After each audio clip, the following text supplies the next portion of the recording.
Okay, welcome guys to the podcast that almost didn't happen. Yeah, Fucking hell. like 5 hours. This has been a struggle. 5 hours in. eh? And we were early today. Yeah, we got here early and I didn't have a camera. Last week Sean didn't have a camera. My Then we didn't have a lens. Then we got the lens and the camera. Then the sound fucked out. It's been a struggle. We've gone through 2 laptops.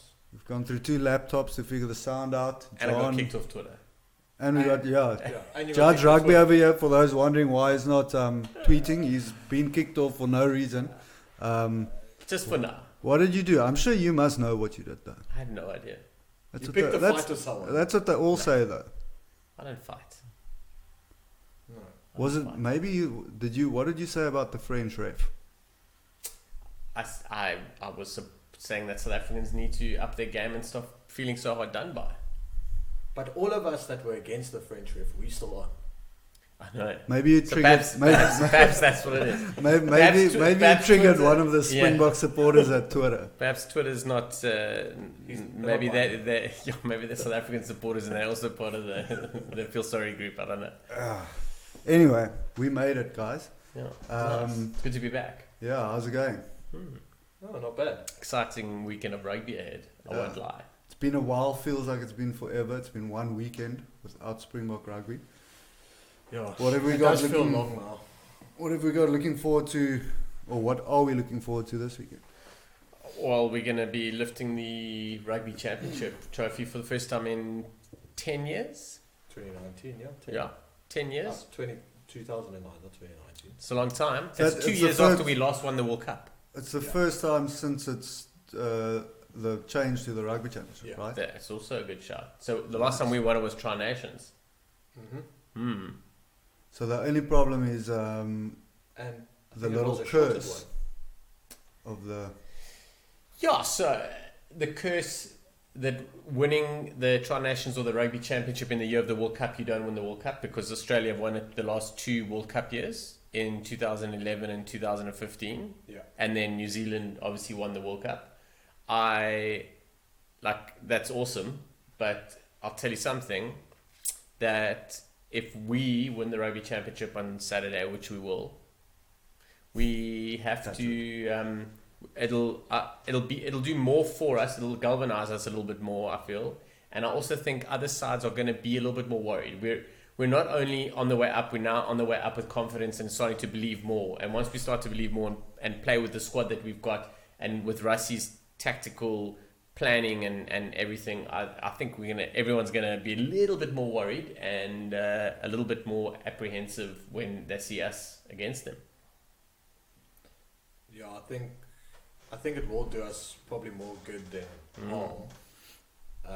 But I just also think that there's going to be a bigger marker on our backs, I think, now than probably than what it was. I don't think teams would have written us off. I think if you're confident enough, then that marker Yeah. is fine.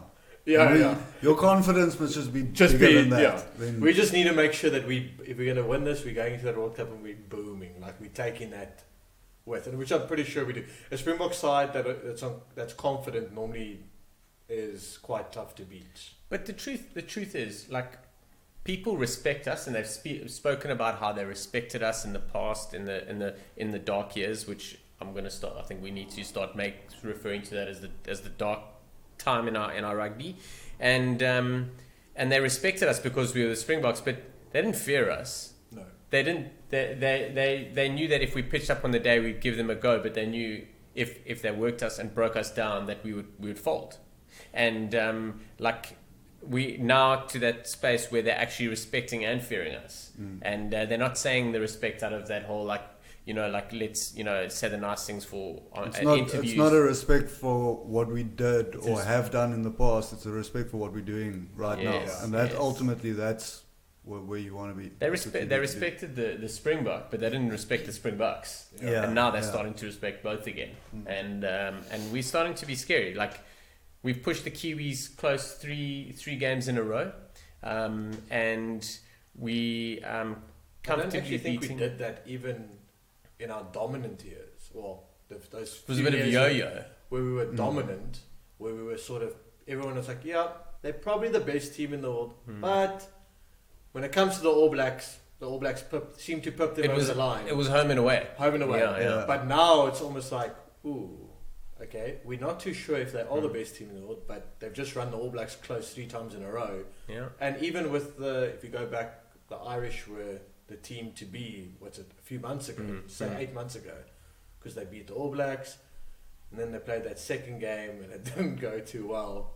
Now they're sort of falling off the weight track, and it's like... Everyone's talking about Wales as well, eh? That's the thing. So yeah, it's going to be interesting to think. I just hope for us that it doesn't... it's going to create another, marker on us, but I just hope that we embrace it and we don't go into a shell, because South African teams in general, not just rugby, but football and cricket and everywhere else, as soon as there's a little bit extra expectation upon you, I feel that we like to go into a bit of a shell. We're either too confident or we go into a shell. We never really have that happy medium. Which is a problem for me, and I just hope that we can at least, if things Funny do go enough, right, just thinking now, it seems the exact opposite with individual sports, especially the athletes. yes, Seems like when there's a bit of pressure and a mark on them, they go out and they go bang it out. Yeah, Like it's interesting. Custer goes and just, give a shit, you want to do this and that? Yeah, She'll just go and enough markers destroy on you her further. back. Totally. Wade is the same. Chad is also, as soon as there's a bit of if or doubts, or even Chad's expected to do something, he comes home with the medal. And I just, our team sports seem to, I think, psychology there is like a big, it's always been a big worry for me. I don't think psychological would be great on that. So coming back to this weekend, it obviously sounds, Sharky, that you are confident of a win. How difficult is it to go to Argentina and get a win there? Yeah, it's tough. It's quite a hostile environment, and it's something that we, as rugby teams and stuff, are not really used to, and it's only done so over the last 4 years. I'm speaking under correction, but that the Jaguares have been in Super Rugby, and that Argentina have been in the Rugby Champs. So we're starting to go there. The RGs, they used to love just having guys over and everything, but now that they're becoming a little bit more competitive, it really is in sort of baptism of fire. So I think what Rusty's done by having the camp in New Zealand after our Kiwi game, and then they flew over early this week, I think is probably the right thing. I think we are going to go there. The Argentinian public are expecting something. They expected something out of Super Rugby, and they got a final, and they were hoping for a little bit more at home. So I think they're going to come out firing. Agustin Creevy's captaining them again this week. Well, not again, but he's captaining them this week after not for some time and stepping down as captain. He's a great leader and inspiration to them, and I think it's going to be huge. We've also created on our own a bad vibe amongst all of our Super Rugby and our national players about touring there. So if you look what the Lions did for 2 years in the trot, they treated going to play the Jags away as a B teams. Yeah, they didn't respect it. And the Stormers have gone there and lost, and I think the Bulls and I think the Sharks might have as well. So the guys they're starting to treat it as filthy. I don't want to go there, and if you go there, you're like, oh shit, now we got to travel, and we need to just be more professional, and we need to address it. And I think what Russie would have done is dealt with that. And looking at the side he's picked, he's been pretty consistent, and we're going to go there. We need to win with a bonus point, and we need to get it going.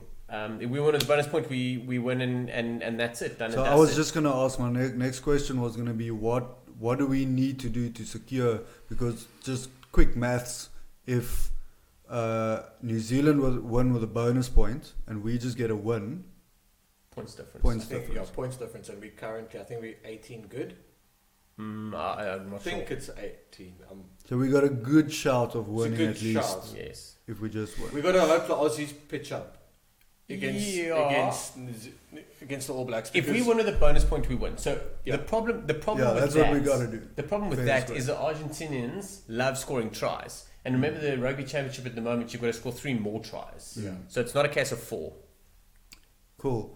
Wrapping up this little segment, quick score predictions. Keegan. I'm going 26-22 to the Box. Is that a bonus point win? No. No, just a win. No, I'm asking because I just want to.